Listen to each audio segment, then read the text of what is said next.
এসআইয়ের আবহে মেমারিতে আরও 21 জনের হাতে গেল সিএএ সার্টিফিকেট।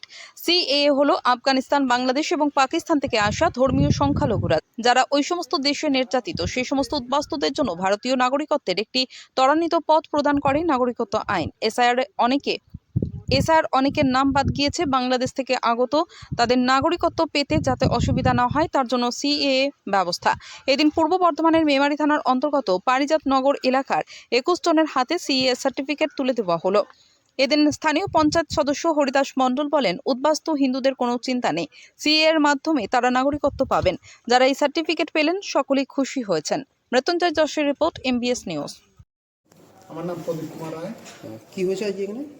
আমরা বাংলাদেশ থেকে ধর্মীয় নির্যাতনের কারণে, বিশেষ করে আমি 2003 সালের আগে দেশে প্রবেশ করেছি। আসার পর নানান রকম কাগজপত্রের সমস্যাজনিত কারণে বিভিন্ন সময় আমরা বিভিন্ন জায়গায় সমস্যার সম্মুখীন হয়েছি। সর্বশেষ আমাদের মোদিজির একেবারে একান্ত প্রচেষ্টায় বাংলাদেশ থেকে আগত নির্যাতিত নিপীড়িত হিন্দুদের আমাদের জন্য যে সিএর ব্যবস্থাটা করেছেন, সেই সিএর ব্যবস্থার আমরা এখানে নাগরিকত্বর আবেদন করি। সেই নাগরিকত্বর আবেদনে আমরা নাগরিকত্ব পেয়েছি। এখানে সহযোগিতার একটা উদ্যোগের মাধ্যমে আমাদের এদেশের নাগরিকত্ব দিয়েছেন। এই সার্টিফিকেট পাওয়ার জন্য কোনো রকম কি আর্থিক আদান প্রদান করতে হয়েছে? না, কোনো প্রকার আর্থিক আদান প্রদান ছাড়াই আমরা এই কাগজটা পেয়েছি। এটাই। আপনার নামটা আরেকবার? আমার নাম প্রদীপ কুমার রায়। এখানে কোথায় থাকেন? এখানে উত্তর কৈলাসপুর এলএনটি পাড়া বলে নামে পরিচিত। নিমু 1 গ্রাম পঞ্চায়েতের অন্তর্গত। গ্রাম পঞ্চায়েত। নিমু 2 গ্রাম পঞ্চায়েত। হ্যাঁ। আচ্ছা, ঠিক আছে। হরিদাস, একটা বিষয় জানতে চাইবো তোমার কাছে, যে সম্পূর্ণভাবে যে আজকে সিএ শংসাপত্রগুলো দেওয়া হলো, এটা কবে আবেদন করা হয়েছিল, কিভাবে আবেদন করা হয়েছিল, আর তোমার বাড়ি থেকে কেন এটা দেওয়া হচ্ছে? এটা খুব সীমিত টাইমেই দেওয়া হয়েছে।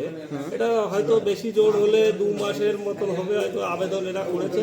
করার সাথে সাথে আমরা সুকান্ত তার মাধ্যমে এবং আমাদের হচ্ছে গিয়ে দাদা যে দীপ্তাশ্ব দাস, ওনার মানে চেষ্টাই এই সার্টিফিকেটটা খুব তাড়াতাড়ি আমরা আমাদের এই বিধানসভায় যতগুলো আবেদন আমরা করেছি মোটামুটি আমাদের খুব তাড়াতাড়ি আমরা এই সার্টিফিকেটগুলো পেয়েছি। আচ্ছা, দাদার উদ্যোগে, বিশেষ করে দীপ্তাশ্বদারই উদ্যোগে। কতজনকে পাওয়া গেছে? আমাদের এখন পর্যন্ত 21 জনের সার্টিফিকেট চলে এসছে, আর ওই 80 জনের মতন হিয়ারিং হয়েছে।